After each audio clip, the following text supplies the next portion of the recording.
कैसे हो स्टूडेंट हो। आशा करता हूँ कि आप स्वस्थ हो और अपने मंजिल की ओर आगे बढ़ रहे हो। कि जो भी स्टूडेंट K2 साइंस परिवार में नया हो वो चैनल को सब्सक्राइब और बेल आइकन को दबा ले ताकि उसको आने वाले नोटिफिकेशन मिल सके। आप सभी शेयर चैनल का हमारे इस एजुकेशन K2 साइंस परिवार में तहे दिल से स्वागत। हम आज इस टॉपिक के बारे में अध्ययन करेंगे कि आवेश जो चार्ज क्वांटिटी होती है यानी चार्ज के गुण क्या होते हैं। जैसे इंसान के भी अलग अलग गुण होते हैं, इस प्रकार से हम कि चार्ज के गुण जानेंगे। बात करेंगे हम चार्ज के गुणों की। चार्ज के गुण क्या होते हैं कि चार्ज एक अदिश राशि होती है। चार्ज दोस्तों क्या है? अदिश राशि होती है। अब जानेंगे अदिश राशि क्यों होती है, क्योंकि चार्ज एक अदिश राशि तो उनका क्या करेंगे हम बीजगणितीय योग कर सकते हैं। दोस्तों क्या कर सकते हैं? बीजगणितीय योग कर सकते हैं। तो हम आज क्या करेंगे कि चार्ज एक अदिश राशि यानी चार्ज यानी आवेश एक क्या अदिश राशि, आवेश अदिश राशि।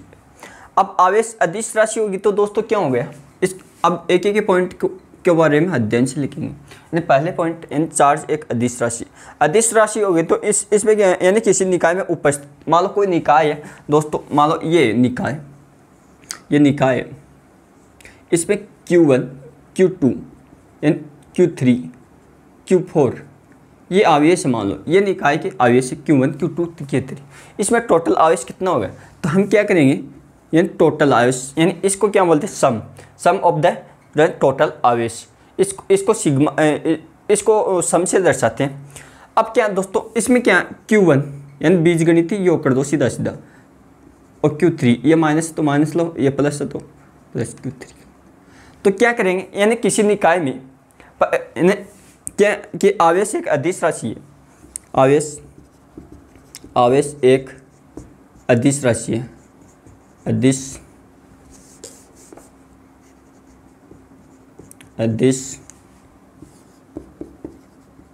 राशि है, आवेश एक अदिश राशि है।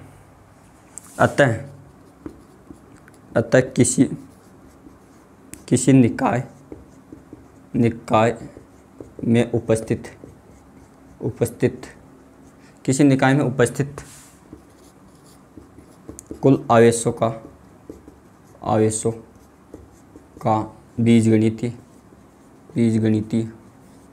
गणितीय योग करते हैं। पहली बात तो क्या है कि किसी निकाय में उपस्थित कुल आवेश यानी किसी निकाय में उपस्थित कुल आवेश अलग अलग आवेशों का सामान्य रूप से बीजगणितीय योग करते हैं। ये योग करते हैं। इसमें क्या आवेश चिन्ह से हित लेंगे, क्या निकाय में अलग अलग आवेश यानी अलग अलग आवेश चिन्ह सहित लेना है, चिन्ह सहित लेते हैं। ऐसे ध्यान में रखें कि आवेश एक अदिश राशि है। जो दोस्तों क्या है कि आवेश में जो किसी निकाय, मान लो ये निकाय, इसमें आवेश यानी Q1 Q2 Q3 Q1 मान लो जितना भी आवेश, इनको जोड़ेंगे हम सामान्य रूप से बीजगणितीय योग के रूप में। तो उसे क्या करेंगे हम दोस्तों, क्या कहेंगे कि बीजगणितीय में क्या चिन्ह सहित लेंगे, क्योंकि सामान्य रूप से हम बीजगणितीय योग करते हैं और उसको जो भी आता है मान वो क्या उस आवेश में टोटल निकाय में जो आवेश पाया जाता है वो आवेश ज्ञात कर लेते हैं। अब बात हो गई पहले पॉइंट की। अब बात करेंगे दूसरे कि अनापेक्षित या निरपेक्ष राशि क्या, कि आवेश एक अनापेक्षित या निरपेक्ष राशि क्यों कहते हैं आवेश को, तो इसके बारे में जानेंगे। कि दोस्तों इसलिए कहते हैं यानी आवेश किसी वस्तु के वेग पर निर्भर नहीं करेगा। यानी कहने का मतलब कि किसी वस्तु का आवेश उसके वेग पर निर्भर नहीं करता, अतः आवेश अनापेक्षित है। किसी भी वस्तु पर मान लो वेग है, 0 है, कुछ भी हो, वो उस पर निर्भर नहीं करता। क्या नहीं करता। अब दूसरा पॉइंट क्या है दोस्तों, दूसरा पॉइंट है कि आवेश एक अनापेक्षित राशि है। आवेश एक अनापेक्षित राशि है तो उसका मतलब क्यों हुआ कि आवेश अनापेक्षित राशि है, तो क्यों हुआ कि वो वस्तु किसी वस्तु का आवेश यानी किसी वस्तु पर उपस्थित आवेश वो उसके वेग पे, उस वस्तु के वेग पर उपस्थित निर्भर नहीं करता। यानी किसी वस्तु का आवेश उसके वेग पर नहीं है। तो इसमें क्या लिखोगे, इसमें लिखना दूसरे पॉइंट में, यानी किसी वस्तु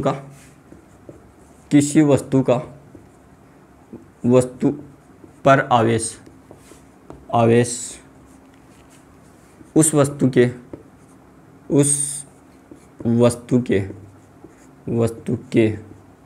वेग पर निर्भर, वेग पर निर्भर नहीं करता।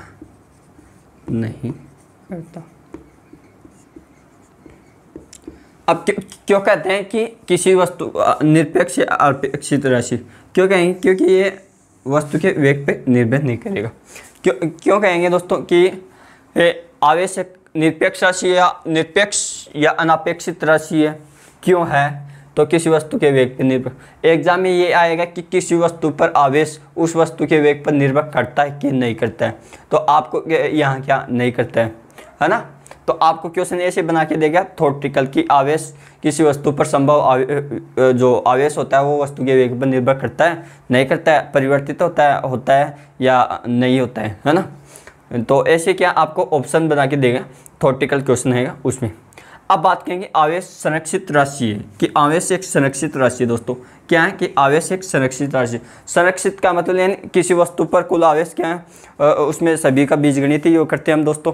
तो आवेश एक संरक्षित राशि का मतलब क्या है कि आवेश को न तो उत्पन्न किया जा सकता, यानी आवेश संरक्षण का नियम, आवेश संरक्षण का नियम, आवेश संरक्षण का नियम। अब आवेश संरक्षण का नियम आपको क्या याद रखना है कि आवेश को न तो उत्पन्न किया जा सकता है, नहीं नष्ट किया जा सकता है।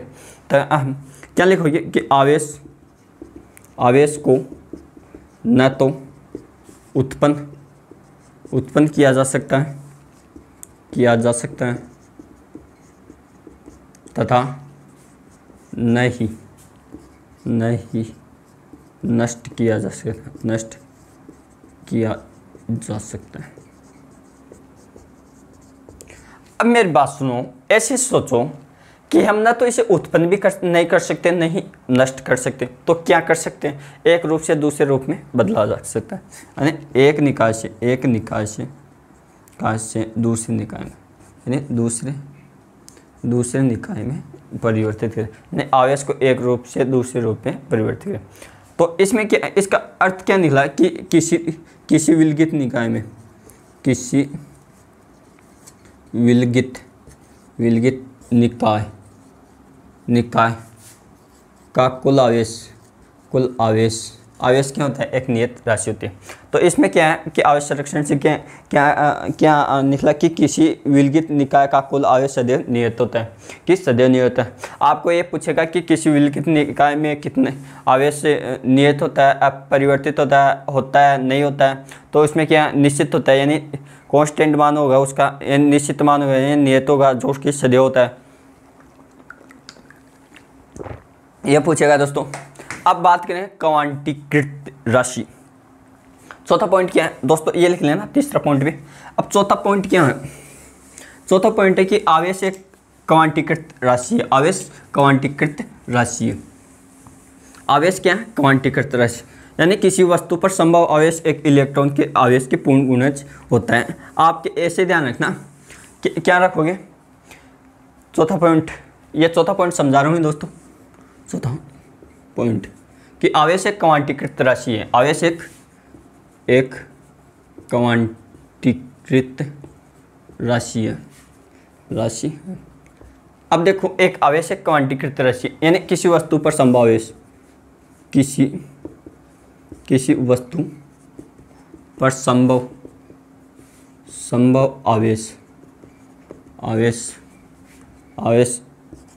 एक इलेक्ट्रॉन के आवेश का पूर्ण गुणज होता है, यानी किसी वस्तु पर संभव आवेश पूर्ण गुणज है, यानी क्यू, यानी प्लस माइनस, यानी एन। अब एन क्या है? एन इलेक्ट्रॉनों की संख्या, एन क्या है? इलेक्ट्रॉनों की संख्या, एन इलेक्ट्रॉन, या ई क्या है? ई इलेक्ट्रॉन का जो आवेश जो क्या 1 पॉइंट क्या हो जाएगा? 1.6 × 10⁻⁻⁹ कूलम या माइनस आ जाएगा, ठीक है? ये इलेक्ट्रॉन का आवेश को व्यक्त करें। अब क्या है? इलेक्ट्रॉन का आवेश है ए इलेक्ट्रॉन। अब क्या प्लस माइनस क्या हो गया? प्लस माइनस, यह तो क्या इलेक्ट्रॉन की कमी दर्शा, और माइनस इलेक्ट्रॉनों की वर्दी को दर्शाता है। आपको ये कल भी बताया था कि जहाँ प्लस आएगा वहाँ इलेक्ट्रॉन की कमी हो रही है, और जहाँ माइनस आएगा किसी वस्तु पर वहाँ इलेक्ट्रॉन की वृद्धि हो रही है। अब क्या है दोस्तों कि आपको पूछेगा आवेश, ये ध्यान में रखना, आवेश क्या होता है किसी वस्तु का, यानी एन ई होता है, एन ई होता है, एन ई होता है। अब क्या है, एन क्या हो गया, एन ये भी हो सकते हैं जोड़े गए इलेक्ट्रॉन या हटाए गए इलेक्ट्रॉनों की संख्या।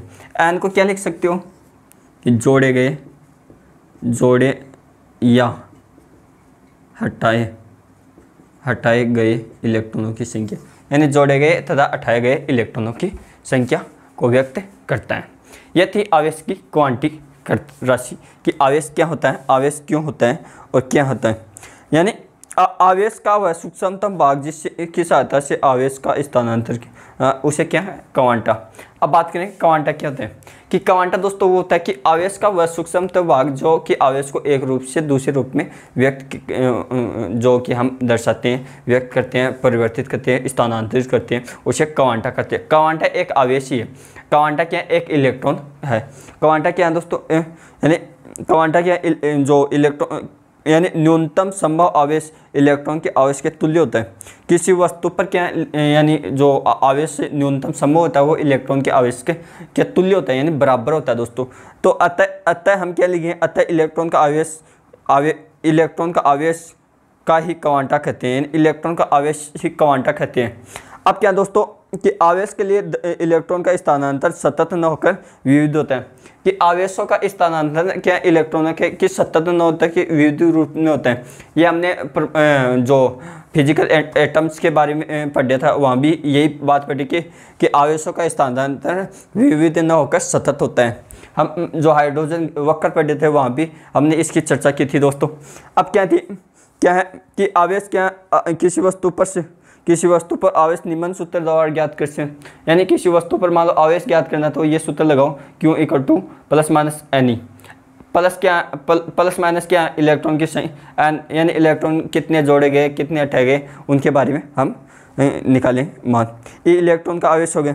आवेश क्वांटिक क्वेश्चन ऐसे आता है एग्जाम में कि आवेश क्वांटीकृत से क्रिया क्या है, कि किसी वस्तु पर संभव आवेश इलेक्ट्रॉन के आवेश का पूर्ण गुण इसे आवेश का क्वांटीकृत कहते हैं। क्या कहेंगे दोस्तों, क्वांटीकृत कहेंगे। कल हम ये तो थी आवेश से जो कि इसके क्वांटीकृत जो आवेश के गुण हो गए दोस्तों। अब बात करेंगे आवेश की विमा, कि आवेश की विमा हम कहाँ से कैसे ज्ञात करेंगे। एग्जाम क्वेश्चन पूछते हैं कि आवेश की विमा कौन सी है निम्न में से, तो हम वहाँ चूक जाएंगे कि क्योंकि हमने ये पॉइंट छोड़ दिया कल के टॉपिक में होना चाहिए वैसे तो दोस्तों। तो हम बताते हैं कि आवेश की विमा कैसे ज्ञात करोगे। विमा याद रखना, आवेश की विमा। अब आवेश की विमा कैसे ज्ञात करोगे, I/T क्या होता है, यानी Q/T/I ये हो गया। Q बराबर क्या I/T ये हो गया दोस्तों। अब क्या है, I यानी एम्पियर धारा A से व्यक्त करेंगे, A इसकी, और T समय को T से, T1 Q। तो ये क्या होगा M0 L0 और A1 और T1 इसको बड़े कोष्ठक में। ये क्या आवेश की विमा, क्या आवेश की विमा, क्या दोस्तों आवेश की विमा। ये क्या हो गया आवेश की विमा। अब देखना कि आपको ये भी पूछ सकता है कि आवेश एक व्युत्पन्न राशि या मूल राशि। आवेश क्या है, आवेश एक व्युत्पन्न राशि है। अब देखो ये समझो कि व्युत्पन्न राशि क्यों है, क्यों व्युत्पन्न राशि वो कहते हैं कि हम ऐसा सिस्टम पढ़े थे, एसआई पद्धति पढ़ी थी दोस्तों। उसमें आवेश कहाँ आया था, धारा आई थी। धारा क्या थी एसआई पद्धति में, इसका मान एम्पियर था। गुलाम आवेश नहीं आया था, वहाँ पर समय आया था। तो क्योंकि एसआई पद्धति से जो मात्रक बनाए जाते हैं उसे क्या कहेंगे, मान लो एसआई पद्धति से जो भी मात्रक बने उसे व्युत्पन्न मात्रक कहेंगे। ये परिभाषा हमने पढ़ी थी। तो Q/T ये व्युत्पन्न मात्रक हो गया ना, क्योंकि व्युत्पन्न मात्रक होगा आवेश क्या क्या व्युत्पन्न मात्रक आवेश होगा, इसलिए क्या आवेश एक व्युत्पन्न राशि है। अब दोस्तों मान लो ये आवेश व्युत्पन्न राशि होगी, आपको पूछे द्रव्यमान, तो द्रव्यमान तो उसमें आता है, तो ये क्या मूल राशि, ये है मूल राशि, ये क्या है दोस्तों मूल राशि। अब आपको ऐसे पूछ सकता है एग्जाम की आवेश एक व्युत्पन्न राशि है या मूल राशि है या इनमें से नहीं है या है, ऐसा क्वेश्चन बना के पूछ सकता है। तो आवेश आपको समझ में आ गया कि व्युत्पन्न राशि क्यों है। आपने पढ़ा कि जो द्रव्यमान SI पद्धति में था, द्रव्यमान उसका मात्रक केजी होता है, तो ये मूल राशि होगी जिन्हें के मूल राशि कहते हैं। मिलते हैं दोस्तों हम अगले लेक्चर में, आप सभी का तहे दिल से स्वागत है। आपको अगर लेक्चर अच्छा लगा हो लाइक करें, शेयर करें, कमेंट करें, सब्सक्राइब करें, सब्सक्राइब करना न भूलें जिन्होंने स्टूडेंट ने सब्सक्राइब नहीं किया चैनल को, तहे दिल से आपका स्वागत है। All the best. मिलते हैं अगले वीडियो में कि गिटार